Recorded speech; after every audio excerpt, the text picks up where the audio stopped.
Welcome to my channel परीक्षा की तैयारी। आज फाइनेंशियल अकाउंटिंग की थर्ड यूनिट अकाउंटिंग प्रिंसिपल्स पढ़ते हैं। First is basic accounting terms. Basic accounting term में सबसे पहले एंटिटी का मतलब समझेंगे। एंटिटी का मतलब होता है कि जिसकी कोई सेपरेट आइडेंटिटी हो, कुछ भी ऐसी चीज जिसकी कोई सेपरेट आइडेंटिटी हो या फिर उसकी कोई अलग अस्तित्व हो, वह एंटिटी कहलाता है। ठीक है।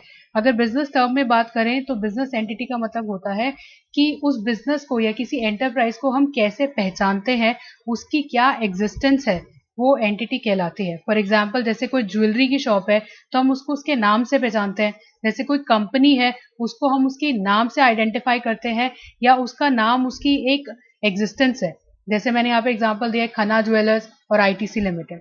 Next is event and transaction. Event का मतलब कोई भी ऐसी चीज जो कि एंटिटी की फाइनेंशियल पोजीशन में बदलाव लेकर आए या फाइनेंशियल हेल्थ में बदलाव लेकर आए।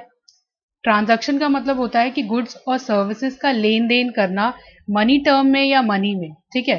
ट्रांजैक्शन भी दो टाइप की होती है, कैश ट्रांजैक्शन और क्रेडिट ट्रांजैक्शन। कैश ट्रांजैक्शन का मतलब वो लेन देन जो पैसों में हो। क्रेडिट ट्रांजैक्शन का मतलब होता है वो लेन देन जो उधार में हो। ठीक है। Third is goods. गुड्स का मतलब होता है कि वो सामान जो हम परचेज करते हैं इस पर्पज से कि हम उसे आगे रीसेल करेंगे। फॉर एग्जाम्पल, जैसे फर्नीचर डीलर है, वो फर्नीचर खरीदता है ताकि फर्नीचर को आगे बेचे, तो फर्नीचर डीलर के लिए फर्नीचर गुड्स होगा। ठीक है। लेकिन यदि ऑटोमोबाइल फर्नीचर खरीदता है तो क्या उसके लिए फर्नीचर गुड्स होगा? नहीं होगा, क्योंकि ऑटोमोबाइल का बिजनेस, कार ऑटोमोबाइल वालों का जो बिजनेस है वो कार खरीदने और बेचने का है। उनका काम फर्नीचर खरीदने बेचने का नहीं है, तो उनके लिए कार्स गुड्स होंगी, फर्नीचर उनके लिए गुड्स नहीं होगा। फोर्थ इज डेटर्स और क्रेडिटर। डेटर और क्रेडिटर को एक साथ समझाऊंगी। देखिए, जैसे मैंने किसी इंसान को, समझ लो मिस्टर एक्स को, सामान उधार में बेचा है, तो मिस्टर एक्स मेरे लिए डेटर हुआ और मैं मिस्टर एक्स के लिए क्रेडिटर हुई। ठीक है। डेटर वो इंसान होता है जो सामान उधार पे खरीदता है या कोई चीज उधार पे लेता है। क्रेडिटर वो इंसान होता है जो उधार पे देता है, कोई सामान उधार पे बेचता है। ठीक है। मैंने यहाँ पे एक फ्लो चार्ट से भी बताया है। जैसे एंटरप्राइज ने कोई सामान क्रेडिट पे खरीदा है और उसने पेमेंट नहीं की है, तो वो जिस इंसान से उस एंटरप्राइज ने सामान खरीदा है, वो एंटरप्राइज के लिए वो इंसान क्रेडिटर हुआ। ठीक है। यदि एंटरप्राइज ने कोई सामान, अब वही सामान अगर समझ लो एंटरप्राइज ने खुद क्रेडिट में किसी और को बेचा है और उसे अभी तक पेमेंट रिसीव नहीं हुई एंटरप्राइज को, तो एंटरप्राइज उस इंसान को डेटर समझेगा। सिंपल भाषा में डेटर वो इंसान होता है जो सामान उधार पे खरीदता है, क्रेडिटर वो इंसान होता है जो सामान उधार पे बेचता है। Sixth is journal. जैसे कि आप जानते हैं, सबसे पहला जो अकाउंटिंग का प्रोसेस है जर्नल एंट्री करने से ही शुरू होता है, तो इसीलिए जर्नल को हम प्राइमरी बुक कहते हैं, जिसमें हम ट्रांजैक्शंस को क्रोनोलॉजिकल ऑर्डर मतलब कि डेट वाइज रिकॉर्ड करते हैं। ठीक है। Seventh is laser. लेजर का मतलब होता है कि जब हम सेम कैटेगरी की ट्रांजैक्शंस को एक जगह लेकर एक अकाउंट में लेकर आते हैं, उससे लेजर कहते हैं। फॉर एग्जाम्पल, मैं सारी कैश ट्रांजैक्शंस को एक साथ लेकर एक जगह पे ले आई, मतलब कि कैश अकाउंट में मैंने डाल दिया सभी कैश ट्रांजैक्शन को, तो वो मेरे लिए एक लेजर अकाउंट हो गया। ठीक है। Eighth is assets. एसेट्स मतलब कोई भी चीज जो हमें फ्यूचर इकोनॉमिक बेनिफिट दे, जो फ्यूचर में फायदा देगी। जैसे मैंने फर्नीचर खरीदा या बिल्डिंग खरीदी, तो ये मुझे फ्यूचर में फायदा देगी। मैंने कोई मशीनरी खरीदी जो मुझे फ्यूचर तक फायदा देगी, अभी भी देगी और फ्यूचर में भी फायदा देगी, वो मेरे लिए एसेट होती है। ठीक है। Ninth is liability. लायबिलिटी का मतलब उधार। सिंपल मतलब उधार। कोई भी सामान, यदि आप कोई भी चीज या कोई भी पैसा या कुछ भी चीज, आप किसी भी चीज को उधार में खरीदते हो, वो लायबिलिटी कहलाती है। कैपिटल मतलब होता है वो पैसा या वो एसेट जो बिजनेस का मालिक बिजनेस पे लगाता है, वो कैपिटल कहलाता है। 11th is drawing. ड्राइंग का मतलब होता है कि जो बिजनेस का मालिक होता है या किसी कंपनी का मालिक होता है या पार्टनर होता है, यदि कंपनी से जुड़ा हुआ पैसा या कंपनी से जुड़ी हुई कोई एसेट या कोई गुड्स वो अपने पर्सनल पर्पस के लिए यूज करता है, तो वो चीज ड्राइंग कहलाएगी। ठीक है। 12th is profit. प्रॉफिट का मतलब होता है जब इनकम एक्सपेंडिचर से ज्यादा होती है, प्रॉफिट कहलाती है, और जब एक्सपेंडिचर इनकम से ज्यादा होता है तो नुकसान कहलाता है, लॉस कहलाता है। 14th is expenditure. एक्सपेंडिचर मतलब कि वो खर्चा या जो पैसा हम लगाते हैं किसी एसेट को खरीदने के लिए, गुड्स को खरीदने के लिए या सर्विस को खरीदने के लिए, वो एक्सपेंडिचर कहलाता है। 15th is trade discount. Trade discount का मतलब होता है जब हम कोई सामान किसी बायर को बल्क में बेचते हैं, ठीक है। तो जो जो डिस्काउंट हम उन बायर को देते हैं वो ट्रेड डिस्काउंट कहलाता है। एग्जाम्पल के लिए देखो, जैसे मैंने किसी कस्टमर को 10 किताबें बेची 250 रुपए की, तो मैंने उसको कहा चलो ठीक है आपको मैं 500 रुपए डिस्काउंट देती हूँ, क्योंकि आपने 10 किताबें एक साथ खरीद ली हैं। ठीक है, तो इसको मैं इस डिस्काउंट को बोलूंगी ट्रेड डिस्काउंट। पर एक और बात बता दूं, ट्रेड डिस्काउंट में जो डिस्काउंट होता है, ये डिस्काउंट कभी भी बिल में शो नहीं होता। अगर जैसे मैंने यहाँ पे 2500 में से 500 रुपए माइनस किया ट्रेड डिस्काउंट, तो मैं ये मेंशन नहीं करूंगी, मैं डायरेक्टली बिल में 2000 रुपए मेंशन करूंगी। ठीक है। Next is cash discount. Cash discount का मतलब होता है जब हम किसी को सामान उधार पे बेचते हैं और यदि बायर पेमेंट ड्यू डेट पर या ड्यू डेट से पहले कर देता है, तो जो डिस्काउंट हम उसे देते हैं वो कैश डिस्काउंट कहलाता है और ये डिस्काउंट बिल या इनवॉइस में मेंशन होता है। 17 इज वाउचर। वाउचर क्या होता है कि जब कोई ट्रांजैक्शन हम रिकॉर्ड करते हैं, जिस बेसिस पे करते हैं, और वो बेसिस क्या होता है, जैसे बिल मिलेगा उस बेसिस पे हम ट्रांजैक्शन रिकॉर्ड करेंगे, इनवॉइस मिलेगा तो इनवॉइस के बेसिस पे हम अपनी ट्रांजैक्शन रिकॉर्ड करेंगे। तो उस सोर्स ऑफ डॉक्यूमेंट को या बिल या इनवॉइस को हम वाउचर बोलेंगे, क्योंकि वो एक तरह से हमारे लिए एक प्रूफ है, एक एविडेंस है कि ट्रांजैक्शन हैपन हुई है। तो ये एक रिटर्न एविडेंस है ट्रांजैक्शन का, वही वाउचर कहलाता है। ठीक है, और हम इसी वाउचर्स की मदद से ही हम अपने बुक्स ऑफ अकाउंट्स में एंट्री डालते हैं। 18th is solvent. सॉल्वेंट का मतलब होता है यदि आप अपना लोन चुकाने में सक्षम है, आप उस पोजीशन पे है कि आप अपना लोन रिटर्न कर पाएंगे, तो आप सॉल्वेंट कहलाएंगे। अगर आप अपना लोन रिटर्न करने में सक्षम नहीं है, आगे यदि आप उस पोजीशन में नहीं है कि आप अपना डेट वापस कर सके, तो आप इंसॉल्वेंट कहलाएंगे। ठीक है। 20 is bad debt. Bad debt का मतलब होता है कि यदि आपने किसी इंसान को या कोई चीज उधार में बेची है और वो इंसान पैसा नहीं लौटा पाता, तो वो पैसा जो होता है वो बैड डेट कहलाता है। वो क्योंकि वो इंसान इंसॉल्वेंट हो गया, अब हम उससे पैसा वसूल नहीं सकते, तो वो बैड डेट कहलाएगा। Accounting principles. अकाउंटिंग प्रिंसिपल बहुत जरूरी है, क्योंकि अकाउंटिंग प्रिंसिपल से ही हमें अकाउंटिंग करने में मदद मिलती है, अकाउंटेंट्स को मदद मिलती है, ऑर्गेनाइजेशन को मदद मिलती है। तो अकाउंटिंग प्रिंसिपल्स क्या होता है, ये सेट ऑफ रूल्स है, लॉ है, नॉर्म्स है, मेथड्स है, जो कि ऑर्गेनाइजेशन को, अकाउंटेंट को अकाउंटिंग करने में मदद करता है। इसको दो पार्ट्स में डिवाइड किया है मैंने, accounting concept and accounting convention. Accounting concept का मतलब होता है बेसिक अजम्पशन जो कि हमें फॉलो करने चाहिए अकाउंटिंग करते वक्त, मतलब ट्रांजैक्शंस को रिकॉर्ड करते वक्त, अकाउंट्स बनाते वक्त। ठीक है, वो अकाउंटिंग कंसेप्ट कहलाता है। पर अकाउंटिंग कन्वेंशन क्या होता है, अकाउंटिंग कन्वेंशन एक गाइडलाइंस है, एक डायरेक्शन है जो हमें अकाउंटिंग करते वक्त फॉलो करनी चाहिए। ठीक है, पर इसके लिए कोई लीगल ऑब्लिगेशन नहीं है, कोई कानूनी कर्तव्य नहीं है कि आपको अकाउंटिंग कन्वेंशन फॉलो करना चाहिए, पर इसको लोग करते हैं, अकाउंटेंट्स करते हैं, ताकि अकाउंटिंग से हम अकाउंटिंग बेहतर तरीके से कर सके। नेक्स्ट इज अकाउंटिंग कंसेप्ट को दो स्टेजेस में बांटा जाता है, दो स्टेजेस में इसको डिवाइड किया गया है। First is recording stage again and next is reporting stage. देखो, अकाउंटिंग कंसेप्ट रिकॉर्डिंग करते वक्त हमें कुछ और कंसेप्ट फॉलो करने होते हैं और रिपोर्टिंग करते वक्त कुछ और कंसेप्ट फॉलो करने पड़ते हैं। एग्जाम में ऐसा क्वेश्चन भी पूछा जा सकता है कि रिकॉर्डिंग के समय कौन से कंसेप्ट फॉलो होते हैं और रिपोर्टिंग के समय कौन से कंसेप्ट फॉलो होते हैं। तो पहले रिकॉर्डिंग के बताती हूँ, जैसे business entity concept, money measurement concept, objective evidence, cost concept and dual aspect concept etcetera. Report करते वक्त कौन से कंसेप्ट होते हैं, going concern, accounting period, matching concept, consistency, full disclosure etcetera. ठीक है, अब मैं एक एक करके कंसेप्ट को समझाऊंगी। पहले मैं उनको समझाऊंगी जो रिकॉर्डिंग करते वक्त हमें फॉलो करने चाहिए। First is business entity concept. Business entity concept क्या होता है, इस कंसेप्ट के अनुसार हमें बिजनेस को अलग रखना चाहिए और उसके मालिक को अलग। इसका मतलब यह है कि आपको जो अकाउंट्स बनाने हैं वो बिजनेस पॉइंट ऑफ व्यू से बनाने हैं, ऑनर के पॉइंट ऑफ व्यू से नहीं बनाने। एग्जाम्पल से समझाती हूँ। देखो, ऑनर ने कपड़े खरीदे, अपने पैसों से खरीदे, बिजनेस से के पैसों से नहीं खरीदे, बिजनेस से इसका कुछ लेना देना नहीं कि भाई उसने कपड़े खरीदे। उसने समझ लो कार भी खरीदी, वो भी उसने अपने पर्सनल यूज के लिए खरीदी, अपने पैसों से खरीदी, बिजनेस का इससे कोई लेना देना नहीं है, बिजनेस से पेमेंट नहीं की उस पैसों की। ठीक है, तो क्या आप ये पैसों का खर्चा, क्या ये कार का खर्चा आप अपने अकाउंट्स में दिखाओगे, बिजनेस के अकाउंट्स में? हम उसको नहीं दिखाएंगे अकाउंट्स में, क्योंकि वो उसने अपना खर्चा किया है, हमारा बिजनेस से उसका कोई कनेक्शन नहीं कि उसने कपड़े खरीदे, उसने गाड़ी खरीदी। ठीक है, तो यही ये कंसेप्ट बोलता है कि बिजनेस को अलग रखो, उसके ऑनर को अलग रखो। देखो जैसे मैं यहाँ पे एक और एग्जांपल बताती हूँ, जैसे ऑनर पैसा लगाता है किसी बिजनेस को शुरू करने के लिए या फिर कोई एसेट लगाता है तो हम उसको कैपिटल मानते हैं। कैपिटल क्यों मानते हैं? कैपिटल लायबिलिटी के अंतर्गत आता है। कैपिटल इसलिए मानते हैं क्योंकि जब बिजनेस बंद होगा तो बिजनेस की ये ऑब्लिगेशन है, उसका कर्तव्य है कि भाई जब बिजनेस बंद होगा मुझे ये मालिक को वापस लौटाना है, या मेरे लिए ये पैसा उधार है, ये मेरे लिए एसेट मेरे लिए उधार है, मुझे ये वापस लौटानी है उसके मालिक को। यही बिजनेस एंटिटी कंसेप्ट बोलता है। Second is money measurement concept. जैसा कि आप जानते हैं अकाउंटिंग जो होती है वो सिर्फ और सिर्फ क्वांटिटेटिव एलिमेंट्स पे बेस्ड है। क्वांटिटेटिव एलिमेंट्स का मतलब होता है कि वो एलिमेंट्स या वो ट्रांजैक्शन या वो इवेंट्स जो कि पैसों में मेजर की जा सके, सिर्फ हम उसी ट्रांजैक्शन या इवेंट्स को रिकॉर्ड करते हैं।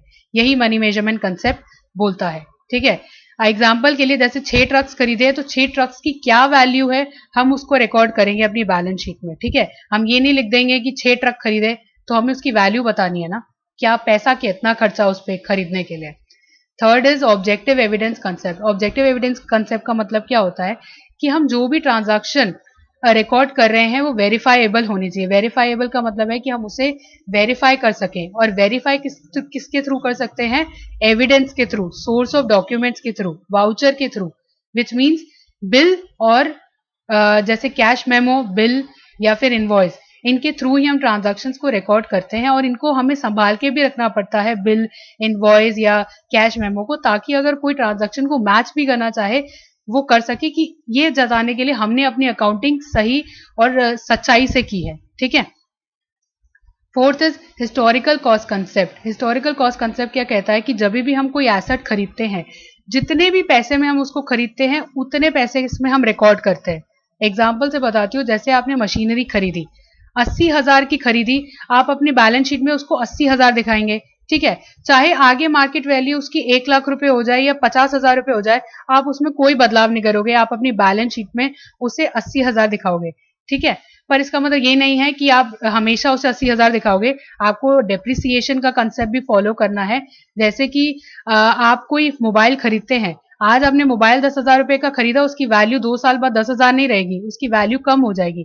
तो सिमिलरली आप कंपनी में भी कोई मशीनरी खरीदते हैं तो आज उसकी वैल्यू 80,000 है, तो आगे आने वाले समय में उसकी वैल्यू 80,000 नहीं है। मैं मार्केट वैल्यू की बात नहीं कर रही हूँ, मैं उस चीज की वैल्यू की बात कर रही हूँ कि हम कितना उसको इस्तेमाल करते हैं तो उसकी वैल्यू घट जाती है। ठीक है ना, तो उसे हम डेप्रिसिएशन कहते हैं। तो हम डेप्रिसिएशन रिकॉर्ड करते हैं, वो भी हिस्टोरिकल कंसेप्ट की वजह से ही, हिस्टोरिकल कॉस्ट कंसेप्ट की वजह से ही करते हैं। ये कंसेप्ट ये कहता है कि जितने में सामान खरीदा है उसकी एग्जैक्ट वैल्यू डालो, डेप्रिसिएशन चार्ज करो, पर हमें मार्केट वैल्यू से कुछ लेना देना नहीं है कि मार्केट में क्या वैल्यू चल रही है उस सेम प्रोडक्ट की। ठीक है। Fifth is dual aspect concept. जैसा कि आप जानते हैं कि अकाउंटिंग जो है डबल एंट्री बुक कीपिंग पे बेस्ड है या फिर डबल एंट्री सिस्टम पे बेस्ड है। ये क्या कहता है सिस्टम कि हर एक ट्रांजैक्शन दो चीजों पे इंपैक्ट डालता है, दो अकाउंट्स पे हमेशा इंपैक्ट डालता है। एक चीज जाएगी, एक चीज आएगी। ठीक है, और अकाउंटिंग भाषा में बोलें तो हर एक ट्रांजैक्शन दो एस्पेक्ट को इफेक्ट करता है, दैट इज डेबिट और दैट इज क्रेडिट। ठीक है, मतलब एक चीज डेबिट होगी और एक चीज क्रेडिट होगी। एग्जाम्पल से बताती हूँ, जैसे आपने फर्नीचर खरीदा कैश में, तो फर्नीचर आपके पास आया तो फर्नीचर अकाउंट बढ़ा, आपके हाथ से कैश गया तो आपका कैश अकाउंट घटा। ठीक है, यहाँ पे नीचे मैंने डेबिट और क्रेडिट की कुछ और चीजें भी बताई हैं। जैसे अगर आपकी एसेट बढ़ती है या एक्सपेंसेस बढ़ते हैं वो डेबिट होता है, यदि आपकी लायबिलिटी, इनकम और इक्विटी घटती है तो वो डेबिट होता है। क्रेडिट देख लेते हैं, यदि आपकी लायबिलिटी बढ़ती है, इनकम बढ़ती है, इक्विटी बढ़ती है तो क्रेडिट होगा। यदि आपकी एसेट और एक्सपेंसेस कम होते हैं तो वो क्रेडिट होगा। ये दोनों कंसेप्ट ड्यूल एस्पेक्ट कंसेप्ट पे ही बेस्ड होते हैं। अब आके मैं ड्यूल एस्पेक्ट की इक्वेशन समझाती हूँ। ये इक्वेशन आपने 11th क्लास में भी देखी होगी, जिसका आप ये भी जानते होगी कि बैलेंस शीट हमेशा टेली करती है, मतलब कि एसेट इक्वल टू लायबिलिटी होती है। तो ड्यूल एस्पेक्ट की भी यही इक्वेशन है कि एसेट इक्वल टू लायबिलिटी होती है, या फिर हम इसको और थोड़ा ब्रॉड टर्म में बोलें तो asset equal to liability plus capital होता है। ठीक है, एग्जाम्पल से समझाती हूँ। जैसे मिस्टर एक्स ने बिजनेस शुरू किया 5,000 में। ठीक है, कैश आया आपके पास, कैश बढ़ा मतलब कि एसेट बढ़ी 5,000 से, साथ में आपका कैपिटल भी बढ़ा मतलब कि लायबिलिटी बढ़ी 5,000 से। तो आपका क्या हुआ? एसेट इक्वल टू लायबिलिटी हुई 5,000 से। सेकेंड एग्जाम्पल बताती हूँ, मिस्टर वाई ने अपना बिजनेस शुरू किया है 4,500 से।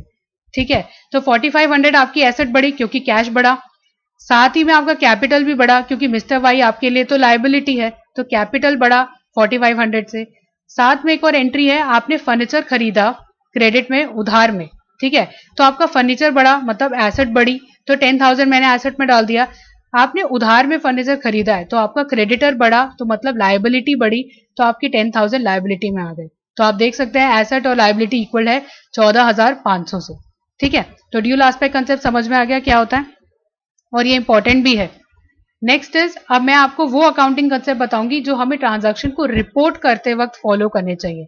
First is going concern concept. Going concern concept ये कहता है कि भाई इस बिजनेस जो है या जो हमारी कंपनी है सालों साल चलेगी, हमारा कोई इरादा नहीं है इसको बंद करने का, ठीक है। और इसी कंसेप्ट की वजह से हम एक्सपेंडिचर या रिसीट को दो भागों में बांटते हैं, capital expenditure, revenue expenditure, capital receipt और रेवेन्यू रिसीट। ऐसा इसलिए करते हैं ताकि हम ये जान सके कि जो आज हम खर्चा कर रहे हैं वो फायदा हमें कितने समय तक देगा, ठीक है, कि शॉर्ट टर्म है या लॉन्ग टर्म बेनिफिट देने वाला है, या ये शॉर्ट टर्म रिसीट है या लॉन्ग टर्म रिसीट है। ये गोइंग कंसर्न कंसेप्ट ही कहता है, ठीक है। Second is accounting period concept. देखिए जैसे मैंने आपको ऊपर बताया कि गोइंग कंसर्न कंसेप्ट से हम ये मानते हैं कि हम बिजनेस को सालों साल कंटिन्यू रखेंगे, पर इसका मतलब ये नहीं है कि अकाउंट्स भी हम बिल्कुल आखिर में बनाएंगे जब बिजनेस बंद होगा, ऐसा नहीं है। अकाउंट्स हमें रेगुलर इंटरवल पे बनाने हैं। यही अकाउंटिंग पीरियड कहता है कि हमें फाइनेंशियल स्टेटमेंट्स रेगुलर इंटरवल पे बनानी चाहिए, जैसे कि हर साल बनाने चाहिए, ताकि हम अपनी एंटरप्राइज की परफॉर्मेंस को चेक कर सके कि हमारा एंटरप्राइज काम कैसे कर रहा है, ठीक है।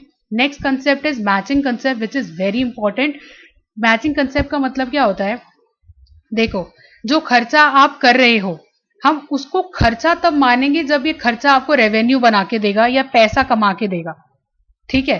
फिर से बता रही हूं कि जो खर्चा आप कर रहे हो उसे आप खर्चा तब मानोगे जब वो आपको रेवेन्यू जेनरेट करके देगा। एग्जाम्पल से समझते हैं, मिस्टर बी चेयर्स बेचता है, ठीक है, उसने 2020 में 50 चेयर खरीदी थी 500 रुपए की, पर 2020 में वो सिर्फ 30 चेयर बेच पाया, ठीक है, 30 चेयर बेच पाया, इसका मतलब सिर्फ 30 चेयर ही है जिसने रेवेन्यू जनरेट करके दिया, 20 चेयर्स ने रेवेन्यू जनरेट करके नहीं दिया। तो क्या आप 30 चेयर्स की कॉस्ट को कंसीडर करेंगे या 50 चेयर्स की कॉस्ट को कंसीडर करेंगे? इस कंसेप्ट के हिसाब से हम सिर्फ और सिर्फ 30 चेयर्स की ही कॉस्ट को कंसीडर करेंगे, क्योंकि 30 चेयर्स की कॉस्ट ने ही हमें रेवेन्यू जनरेट करके दिया है, ठीक है। फिर क्या होता है, 20 चेयर्स को हम 2021 में बेचते हैं, 2021 में मैंने 20 चेयर्स बेची, तो 20 चेयर्स का जो कॉस्ट है मैं 2021 में रिकॉर्ड करूंगी, क्योंकि इन 20 चेयर्स ने मुझे 2021 में रेवेन्यू जनरेट करके दिया है। तो आई होप इसको इस एग्जाम्पल से आपको ये मैचिंग कंसेप्ट समझ में आ गया। सिंपल सा मतलब ये है, कॉस्ट को तभी कंसीडर करो खर्चा अपना यदि वो आपको रेवेन्यू जनरेट करके दे रहा है। जिस भी फाइनेंशियल ईयर में आपको वो रेवेन्यू जनरेट करके दे रहा है या आपको लग रहा है कि रेवेन्यू रिकॉग्नाइज हो गया है जिस भी फाइनेंशियल ईयर में, तब उस कॉस्ट को एक्सपेंस मानो, ठीक है।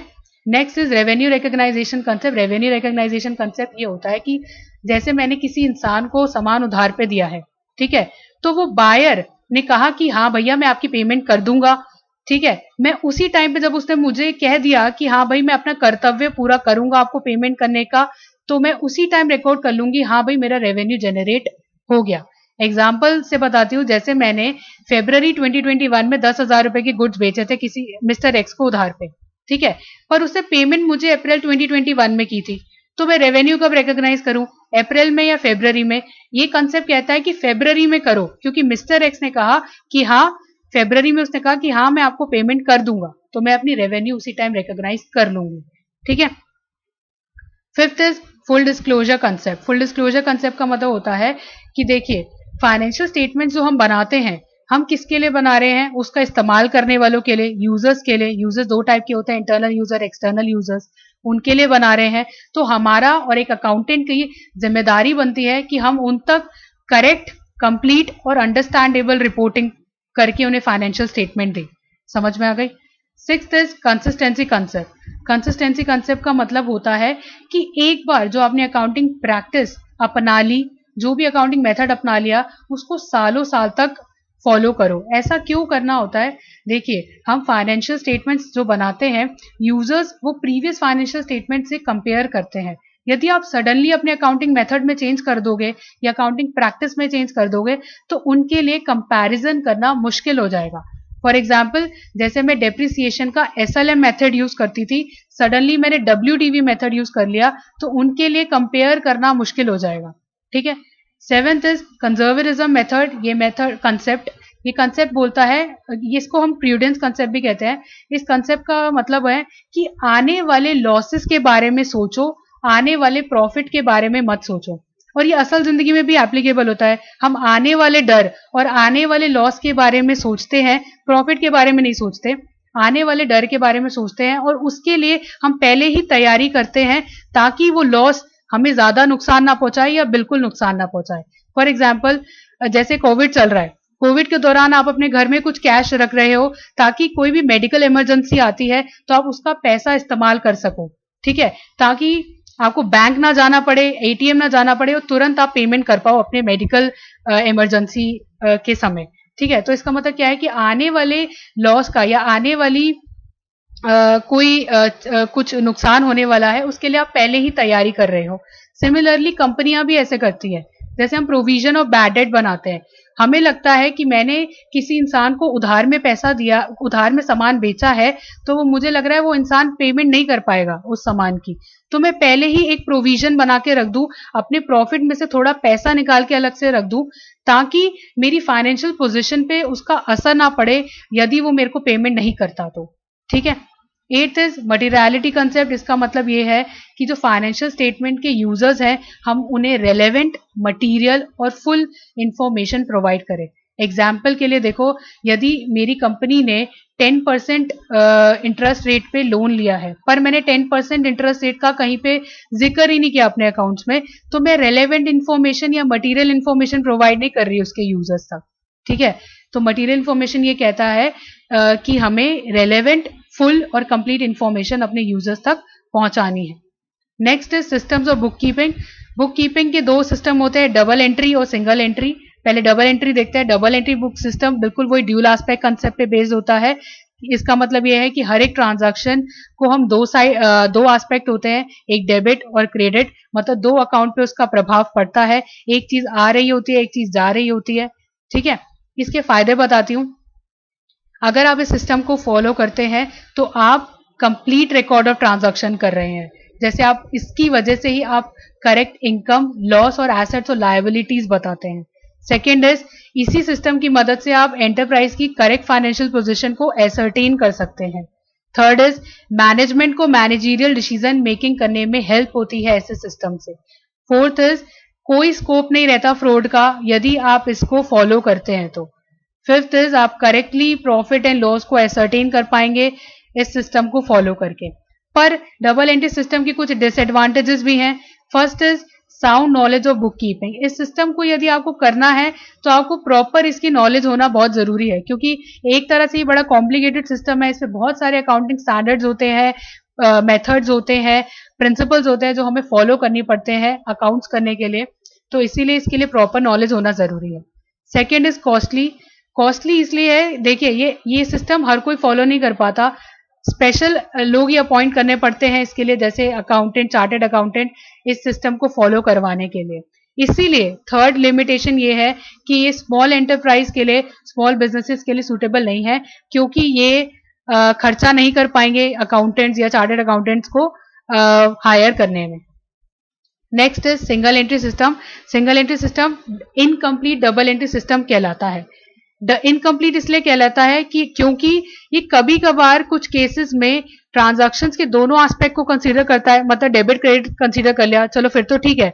पर कुछ केसेस में ये सिर्फ एक एस्पेक्ट को कंसीडर करता है, या तो डेबिट कंसीडर करेगा या तो क्रेडिट, और कुछ केसेस में ये दोनों ही एस्पेक्ट को कंसीडर नहीं करता।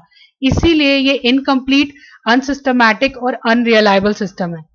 एडवांटेजेस बताती हूँ, लेकिन इसके भी कुछ एडवांटेजेस हैं।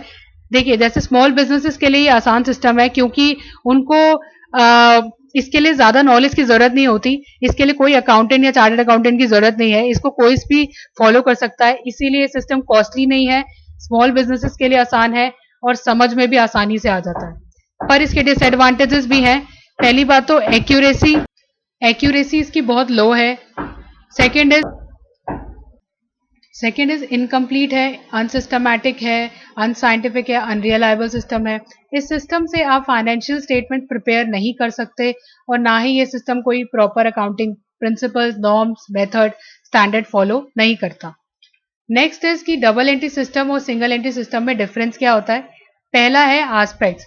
डबल एंट्री सिस्टम दोनों एस्पेक्ट कंसीडर करता है, debit and credit. Single entry या तो दोनों एस्पेक्ट को कंसीडर नहीं करेगा, या तो एक को करेगा, या तो बिल्कुल नहीं करेगा। Second is scientific method. Double entry system एक साइंटिफिक मेथड कहलाता है क्योंकि एक साइंटिफिकली किया जाता है, पर ये जो सिंगल एंट्री सिस्टम है अनसाइंटिफिक मेथड है। Third is users. Double entry system large corporation और मीडियम कॉर्पोरेशन के द्वारा ज्यादातर यूज किया जाता है, सिंगल एंट्री को स्मॉल कॉर्पोरेशन यूज करते हैं। Fourth is ascertainment of profit and loss. Double entry book system से ही आप करेक्ट प्रॉफिट एंड लॉस को एसर्टेन कर पाएंगे, पर सिंगल एंट्री से नहीं कर पाएंगे। डबल एंट्री सिस्टम एक कॉस्टली मेथड है, जैसा मैंने आपको कहा था, इसके लिए प्रॉपर स्टाफिंग करनी पड़ती है, प्रॉपर अकाउंटेंट, चार्टर्ड अकाउंटेंट की जरूरत होती है। सिंगल एंट्री में चीप है, इसमें कोई स्पेशल स्टाफ की कोई जरूरत नहीं है। Sixth is proper knowledge of accounting. Double entry book system के लिए आपको प्रॉपर नॉलेज होनी चाहिए, जैसे प्रिंसिपल्स के बारे में, नॉर्म्स के बारे में, स्टैंडर्ड, कन्वेंशंस, पर सिंगल एंट्री में ऐसा कोई जरूरत नहीं है।